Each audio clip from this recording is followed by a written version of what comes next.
Hello and welcome to another episode of Historically Marked. This is a Route 66 edition and my first Route 66 episode here in New Mexico. And I am just outside the first major town as you're going into New Mexico from the from the east. And this is Tucumcari.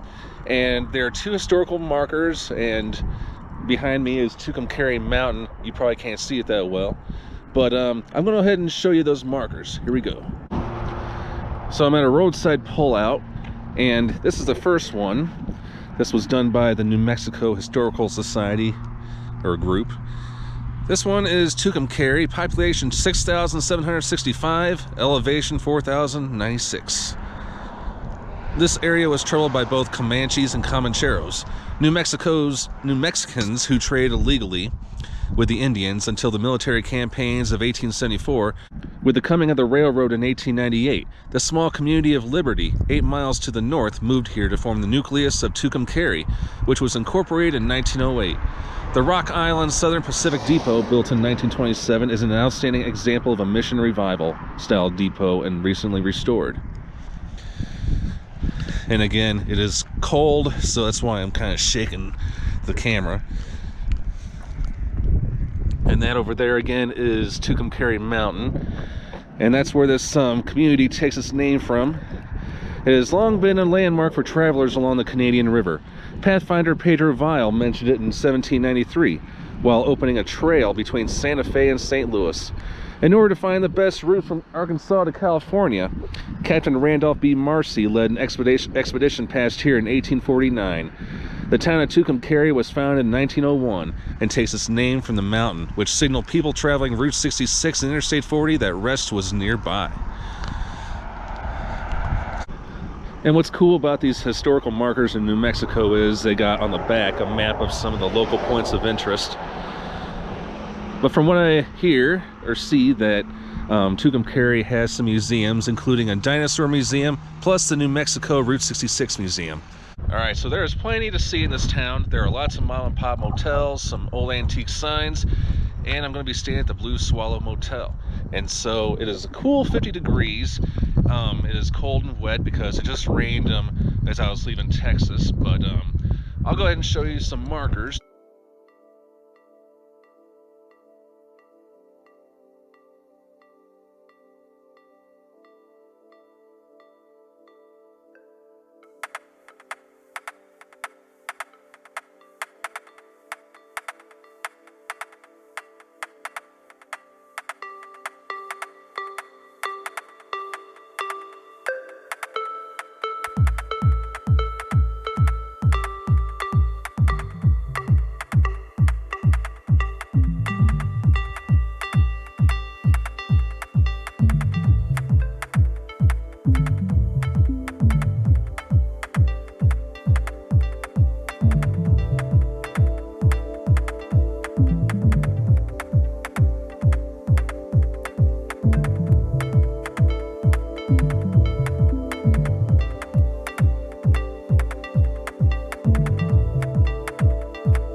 So now here is the legendary Blue Swallow Motel.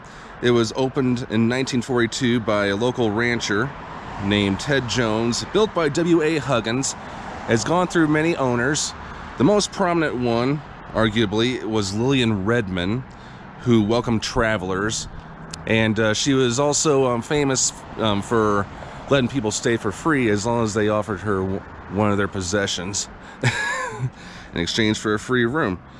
But Redmond was a Route 66 icon, and she once said, "I end up traveling the highway in my heart with whoever stops here for the night."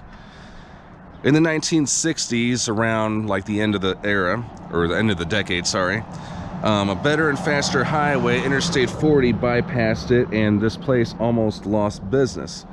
But Miss Redmond said the effect of Interstate 40, which bypassed Tucumcari, she once said, "When Route 66 was closed to the majority of traffic and the other highway came in, I felt just like I had lost an old friend.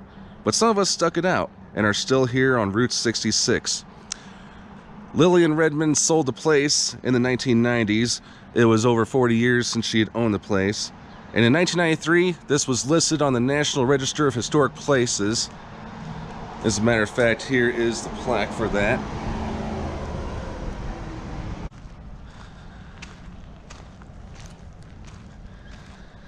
And I don't want to go as far as saying this is the most famous or most popular of all the mom and pop hotels on Route 66, but it is certainly one of the most photographed, you know, in respect to Wagon Wheel. And the other one in Lebanon, I went to the Munger Moss Motel.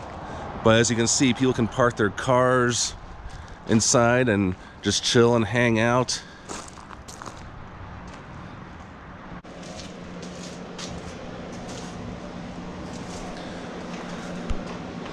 Some of these garages have murals in them, and of course this one is about the Cars movie, which of course spurred up a lot of interest on Route 66. Alright, so I am staying in room 1, and here is my room that I'm going to be staying overnight. And looking at all the interesting stuff. The lady, her name's Dawn, her and her husband co-own the place, but she didn't want to be on camera, but nor did she want to be recorded, but because she got nervous, but she wanted me to, or she told me a lot of history. So this came from Albuquerque, and that was made specifically for this place. This rotary phone right here still works. Wow. That's the restroom. So, alright. That's pretty much it. What to expect when you stay at the Blue Swallow Inn. So, Old Route 66 here in Tucumcari is known as Neon Sign Row.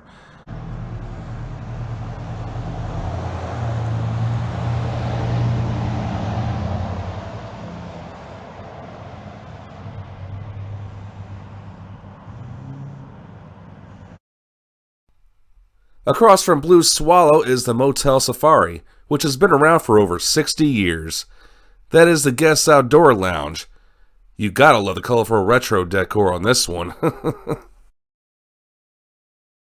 And this is what the sign looks like at night, but there's no traces of neon on here. But still, I think it looks pretty cool.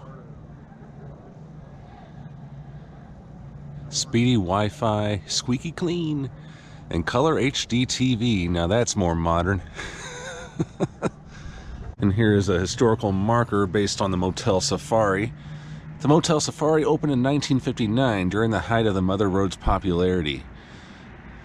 This talks more about the architectural part, but it was Chester Dorer that employed an architectural style known as doo-wop or googie to achieve a unique look that immediately set the safari apart from the crowded Tucumcari marketplace. Now remember, this was really booming back then during the Route 66's heyday, but of course he had to get a lot of attention, and then you got to get Clyde the Camel sitting high atop. While briefly a Best Western affiliate in its earliest days, the property has always been known as the Motel Safari. It was one of the most modern and popular motels of the period. In 2008, the Safari began undergoing an extensive restoration and update, highlighting its marvelous mid-century modern features and reviving custom design furniture from the motel's original build. Period murals were also added throughout the property to further enhance the retro appeal.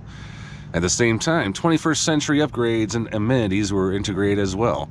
The result is a thoroughly nostalgic experience for our guests that doesn't sacrifice modern conveniences. And then, come enjoy. And it's really hard to notice in the dark, but this was once a gas station. It is now abandoned, but it's got its retro pump still here, or fully restored, one or the other.